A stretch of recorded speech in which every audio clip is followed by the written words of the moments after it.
Assalamualaikum warahmatullahi wabarakatuh. Bismillahirrahmanirrahim. Alhamdulillahirabbil alamin. Wa bihi nasta'inu ala umurid dunya waddin. La haula wala quwata illa billahil aliyyil azim. Allahumma sholli wa sallim ala sayyidina Muhammad wa ala ali sayyidina Muhammad. Amma ba'd. Jamaah Al-Fatih Channel dan sahabat YouTube dimanapun Anda berada. Senang sekali kali ini kita dapat berjumpa kembali dalam keadaan sehat walafiat. Mari kita syukuri dengan mengucapkan Alhamdulillahirabbil alamin. Sholawat dan salam semoga tercurahkan keharibaan baginda Rasulullah, Nabi yang kita cintai dan kita ikuti sunnah-sunnahnya. Selanjutnya ingin kami berbagi kepada saudara-saudaraku tentang suatu amalan yang sungguh luar biasa manfaatnya jika kita kerjakan.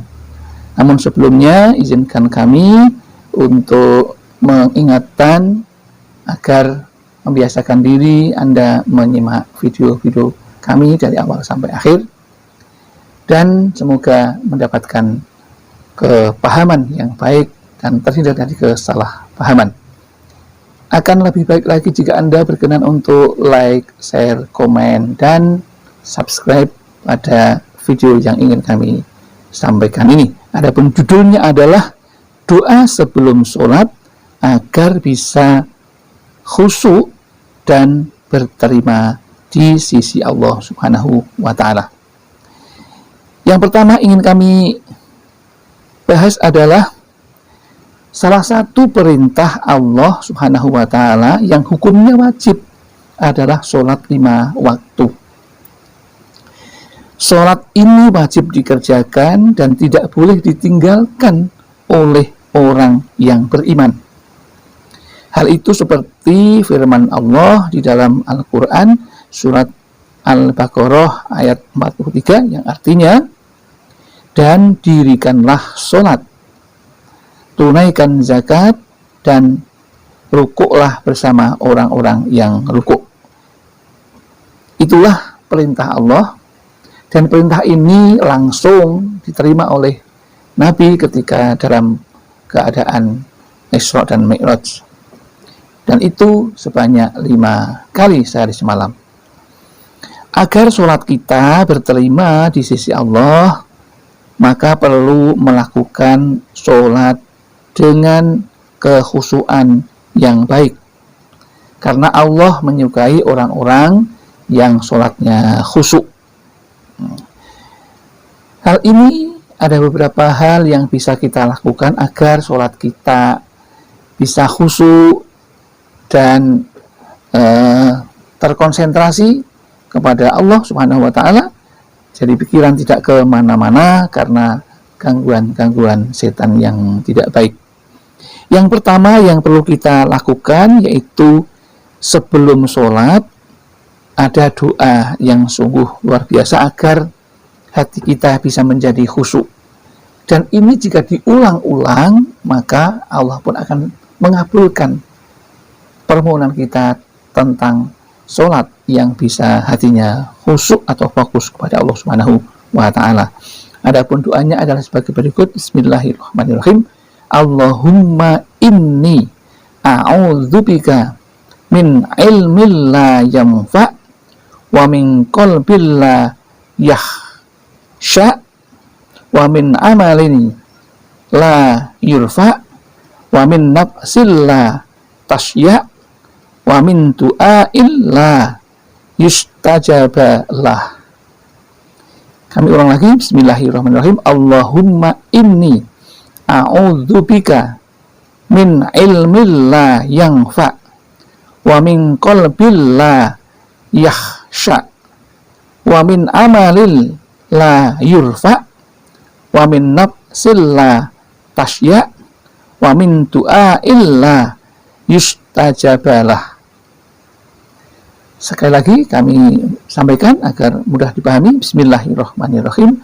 Allahumma inni a'udzubika min ilmin la yanfa' wa min qalbin la yakhsha wa min amalin la yurfa wa min nafsin la tasya wa min du'a illa yustajabalah. Yang artinya, ya Allah, aku berlindung kepadamu dari ilmu yang tidak bermanfaat, hati yang tidak khusyuk, amal yang tidak terangkat, nafsu yang tidak pernah puas, dan doa yang tidak didengar. Hadis riwayat Ahmad. Itulah doa yang perlu diucapkan ketika kita menjelang sholat, agar kita bisa khusyuk sholatnya. Dan ini menjadi kebiasaan yang luar biasa baiknya ketika kita akan sholat sudah bermohon kepada Allah agar hati kita, pikiran kita bisa khusyuk. Ada pula hal yang bisa mendukung kekhusyuan sholat seseorang, yaitu apabila kita bisa sholat tepat waktu. Karena dengan sholat tepat waktu, kita akan lebih tenang karena tidak memikirkan ketertinggalan berjamaah, jadi tidak tergesa-gesa dan bisa lebih tenang. Syukur jika bisa merasa bahwa inilah sholat terakhir yang bisa kita kerjakan. Maka sungguh luar biasa jika kita bisa berprasangka seperti itu.